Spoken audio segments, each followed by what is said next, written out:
आज एक महत्वपूर्ण संदर्भ भी हम सबके बीच में है, क्योंकि 1956 में जब नई विधानसभा बनी तो आज ही के दिन पहली विधानसभा की बैठक हुई थी। मध्य प्रदेश विधानसभा की गौरवपूर्ण यात्रा के 68 वर्ष पूर्ण होने पर आप सभी माननीय सदस्यों को हृदयपूर्वक बहुत बहुत बधाई, बहुत शुभकामनाएं। लोकतंत्र की जननी कहे जाने वाले दुनिया के सबसे बड़े लोकतांत्रिक देश भारत ने अपने महान संवैधानिक प्रावधानों के माध्यम से प्रजातांत्रिक व्यवस्था का एक अनुपम उदाहरण स्थापित किया है।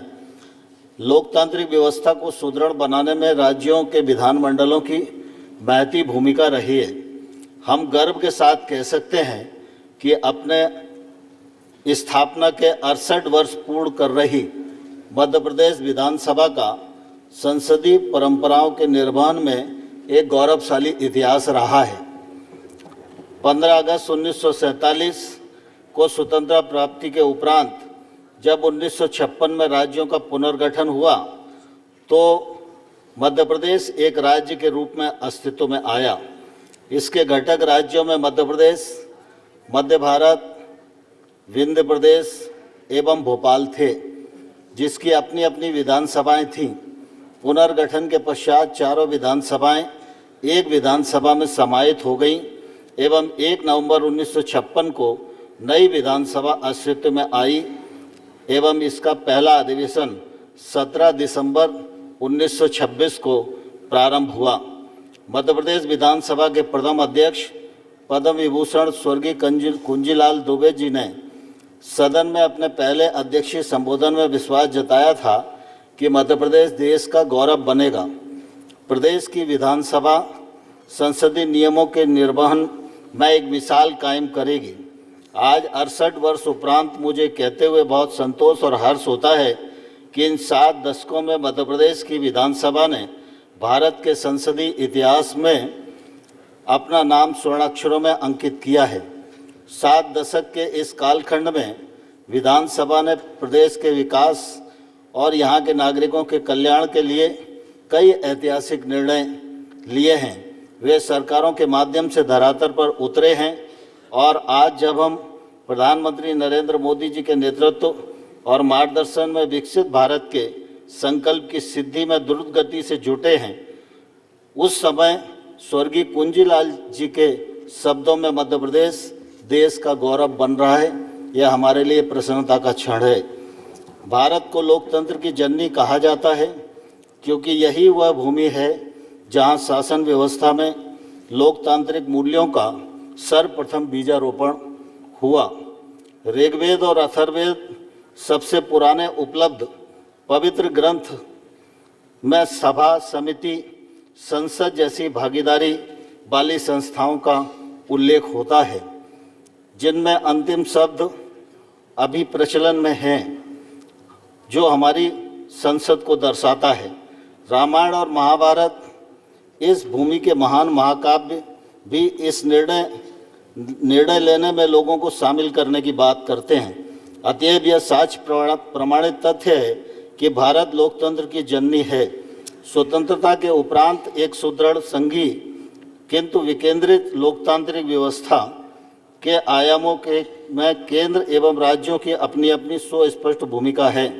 मध्य प्रदेश में विधानसभा ने संसदीय प्रक्रिया, नियमों, परंपराओं एवं सदन संचालन के माध्यम से प्रदेश को एक सुशासित, जन कल्याणकारी एवं विकासोन्मुखी राज्य बनाने में अपनी महती भूमिका का निर्वहन किया है। मध्य प्रदेश निर्माण के अब तक 15 विधानसभा कार्यकाल पूर्ण हो चुके हैं, 16वां जारी है।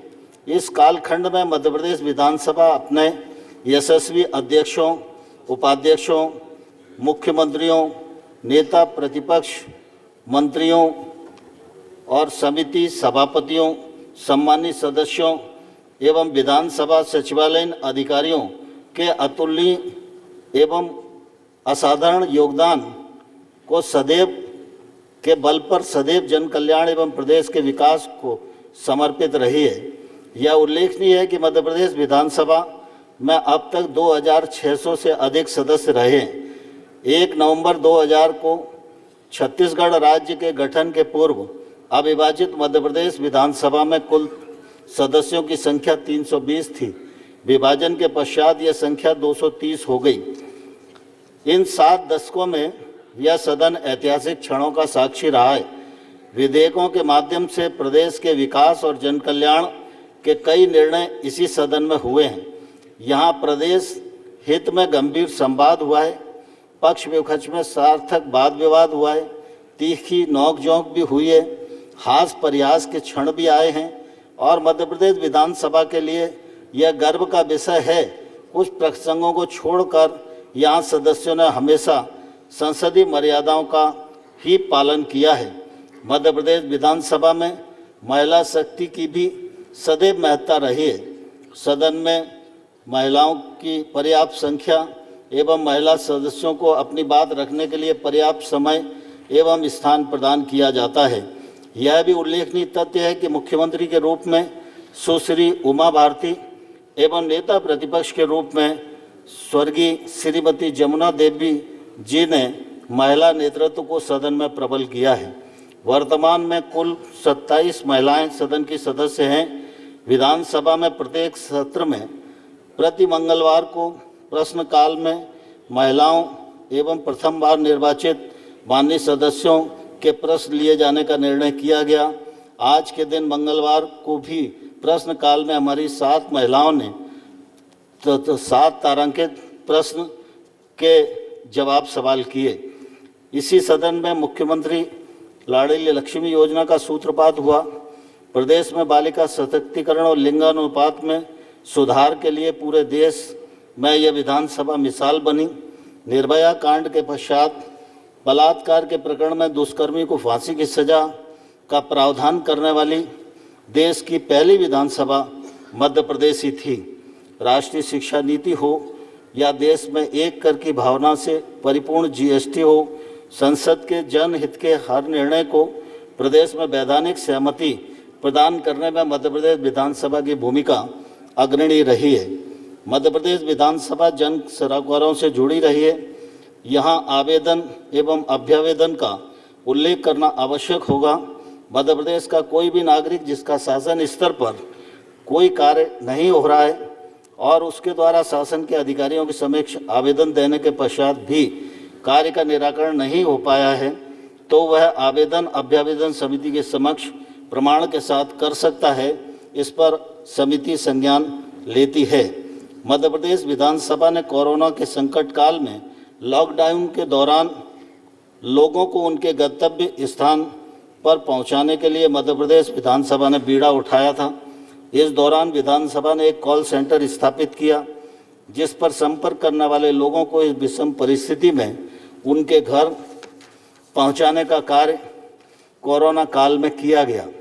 मध्य प्रदेश विधानसभा की महिला बाल कल्याण समिति, कृषि विकास समिति, अनुसूचित जाति एवं अनुसूचित जनजाति वर्ग के कल्याण संबंधी समिति, पिछड़ा वर्ग कल्याण समिति ने समय समय पर इन वर्गों के कल्याण एवं उत्थान में अपनी भूमिका निभाई है। माननीय सदस्य जनता की आवाज़ होते हैं, इसलिए विधानसभा अध्यक्ष के नाते मैंने पहल की कि सदन में पहली बार चुनकर आए विधायकों को प्रोत्साहित किया जाए। उनकी आवाज़ उनके अनुभव के आगे अनसुना न रह जाए।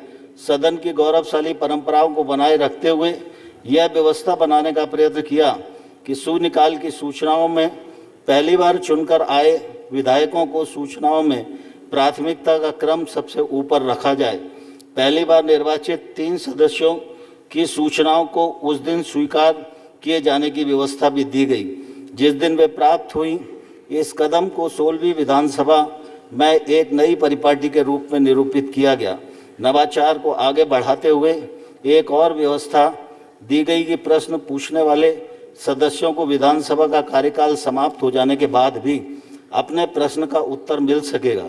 व्यवस्था के अनुसार अब विधानसभा के विघटन के पूर्व सत्र तक लंबित प्रश्नों के अपूर्ण उत्तर व्यवगत नहीं होंगे। इसके संबंध में परीक्षण कर प्रश्न एवं संदर्भ समिति द्वारा कार्यवाही की जाएगी तथा समिति द्वारा अनुशंसा सहित प्रतिवेदन प्रस्तुत किया जाएगा। समन्वय, प्रशिक्षण और नवाचार की त्रिवेणी के माध्यम से यह प्रयत्न किया गया है कि विधानसभा की कार्यवाहियाँ राजनीतिक विचार से ऊपर उठकर जन सरोकार का मंच बन सकें।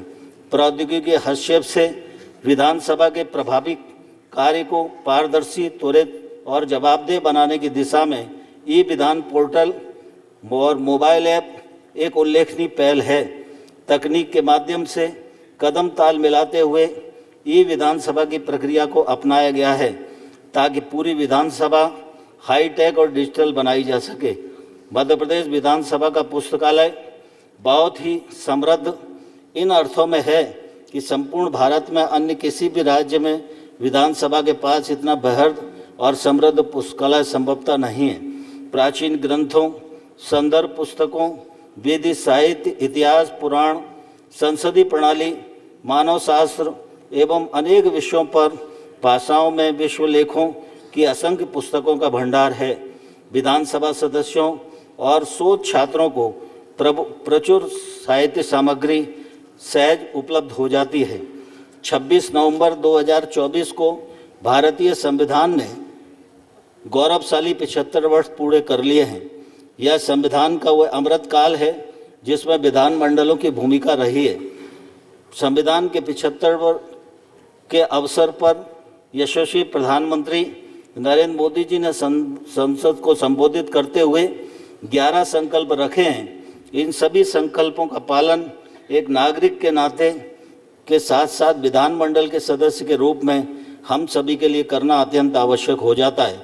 मध्य प्रदेश विधानसभा लोकतंत्र का एक ऐसा मंदिर है जहां संविधान में पूर्ण आस्था के साथ जन कल्याण की ऋचाएँ भी रची जाती हैं। 7 दशक की इस संसदीय यात्रा ने इस विधानसभा को अपने हर अनुभव से समृद्ध बनाया है। मुझे पूरा विश्वास है कि यह सदन सदैव लोक कल्याण की पताका फहराता रहेगा। सभी सदस्यों को इस पावन अवसर पर मेरी ओर से बहुत बहुत बधाई, बहुत बहुत शुभकामनाएं। जय भारत, जय मध्य प्रदेश।